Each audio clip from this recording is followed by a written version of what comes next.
Philippe, how has your first week at the club been? Busy, but we expected that one. It's not been a full week also. So interesting, it's a week of making analyze about everything, staff, players to get to know everybody, the way of working, the way I want to implement things. And I've been in a building where everybody was really motivated to do the right things. Of course, it's everywhere the same. It's never perfect from the beginning. That's also impossible.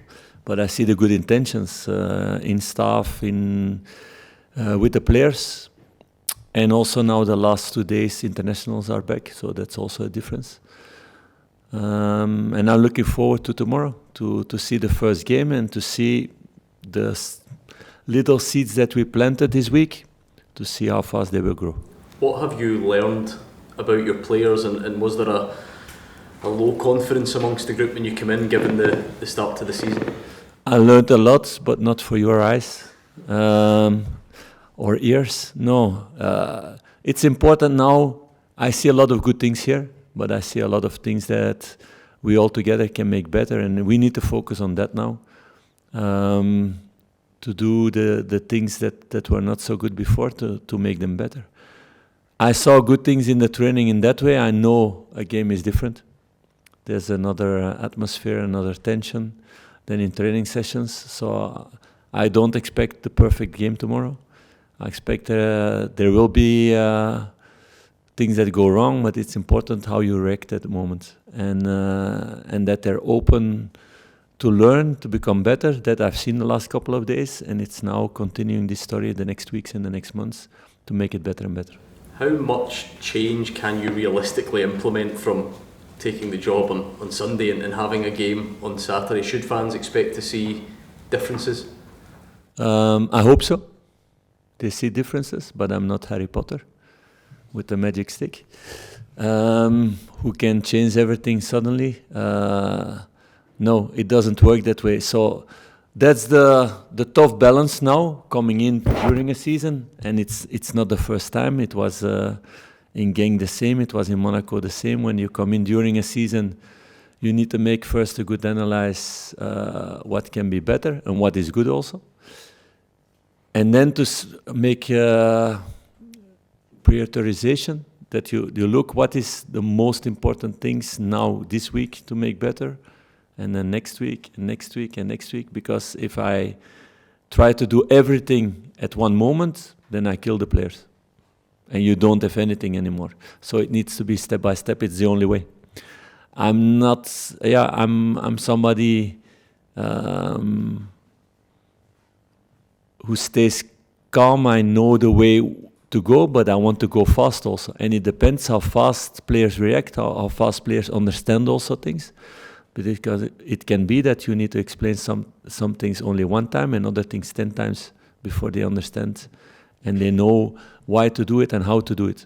Football is a sport of 10 million or 10 billion small details. I see a lot of details they already possess and they do in a good way. And there are quite some details we need to make better. With this being your first game in front of a home crowd as well, is this important for you in terms of establishing that bond between yourself and the supporters and giving them a glimpse of what to expect from your team in the future? Of course, I'm looking forward to that, but I know this will not be our best game of the season, and it will not be a reflection of totally what I want. I hope to see things that we train on, that we see them in the best way in the game, but I'm realistic also. I'm not a naive person. So one thing is really important for me. I want to create much more the bond between supporters, the fans, and the players again. I think it's a crucial thing for this club from both sides. For the players, but also for the fans. So let's start with that tomorrow. When you think about walking out in front of 50,000, your first game at Ibrox, is there an excitement within you, or are you more calm about what to expect tomorrow? I like it. It's also one of the reasons why I came here and not in other places, because I love the passion I'm a football addict. I love atmosphere in a stadium, but it's not like the first time you do it. It's different. When it was the first time in my player career, it was different. Now you're more used to those things. No, I will be. My focus will be on the players, not that all the fans are what they are thinking about me. That's not important. It's about the players. It's about the pitch. It's about winning games, and it's about playing better and better football with a dominant, aggressive style. The news was confirmed today that you've brought Stefan in as your assistant manager. Can you tell us a bit about why you feel he's the right choice for you to join at Rangers? Because I know him already a long time. We worked together in the past. We kept a good relationship. He knows the story. He knows the way I want to work. He's somebody who's really loyal, and he's somebody who's really good with players also. He had a good career, was also Belgian international. He knows the details of the game. He can make players better.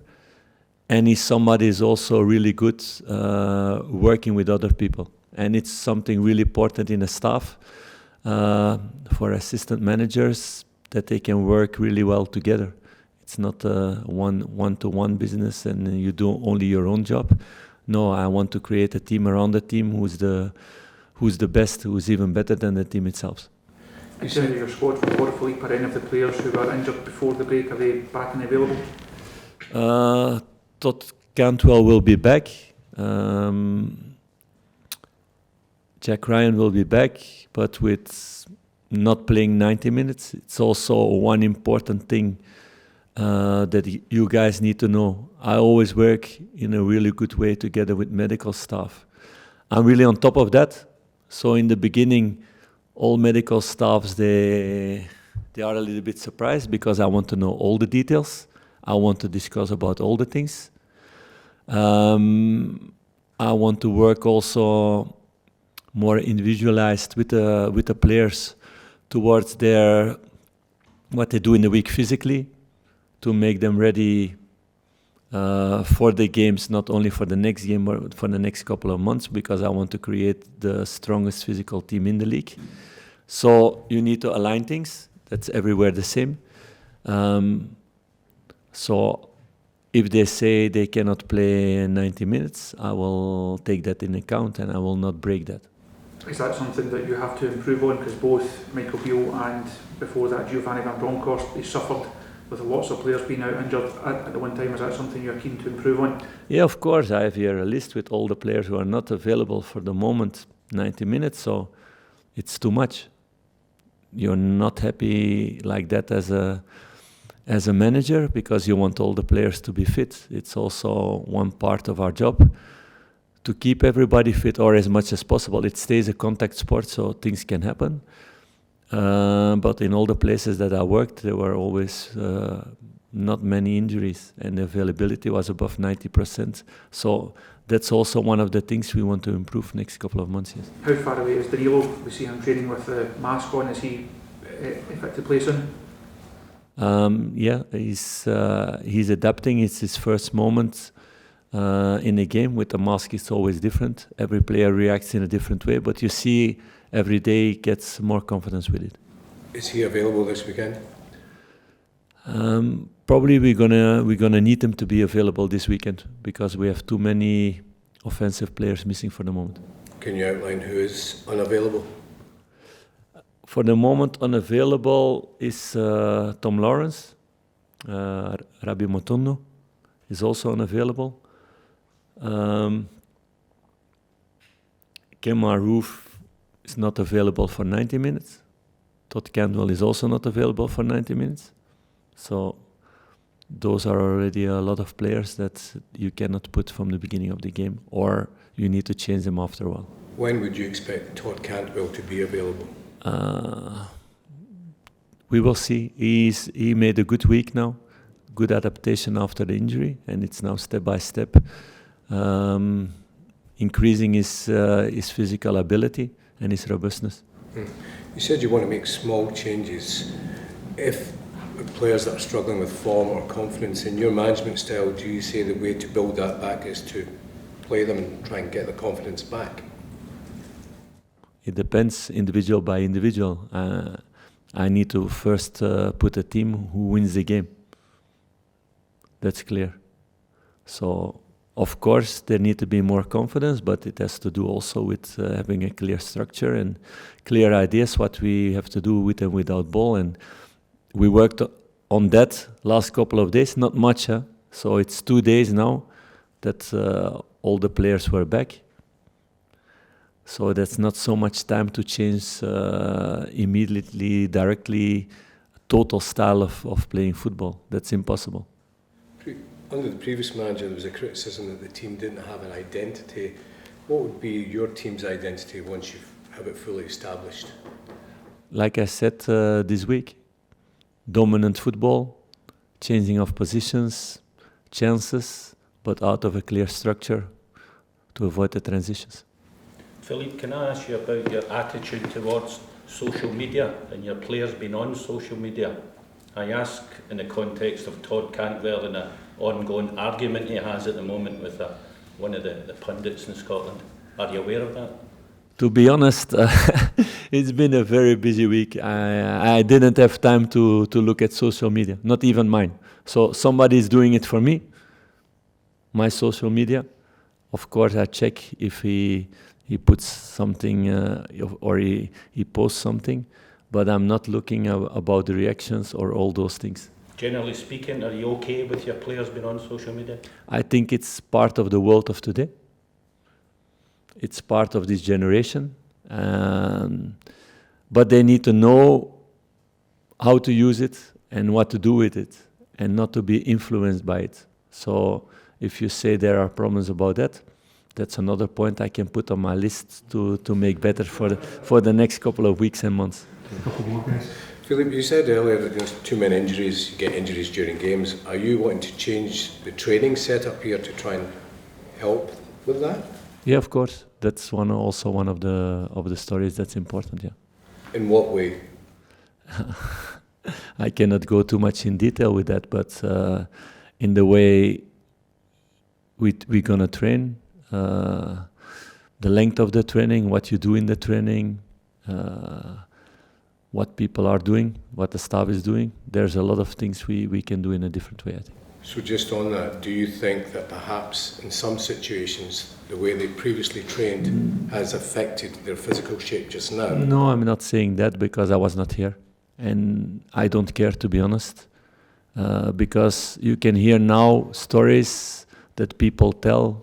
If you were not here as a person to see it, it's not important. Important is what's now the situation and how we're going to improve that we have less injured players. The past is the past. It's now a new story.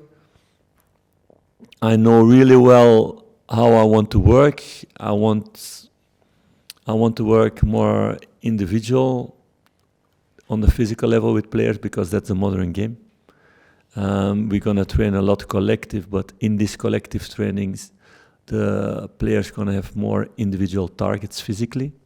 So I adapt to that in every training. It takes a lot of work, also a lot of work for the staff. So we are starting to organize all those things that we can work in that way and that we can build the strongest physical team like I did in the previous clubs. It's a very important thing because football is a sport of 11 players moving together, and it's a very important part in the way I want to see football also, that people move together at the same moment with the same idea to create spaces for each other. But it's a sport also with individual athletes, and it's our tasks as coaching staff to get the best out of every individual. And the potential of every individual athlete is different. The things that they need to do on the pitch depends also of position. It's different.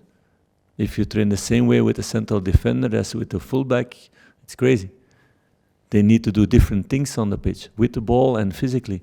So you need to give them the individual things also. And it's my task to combine all those things together in one training.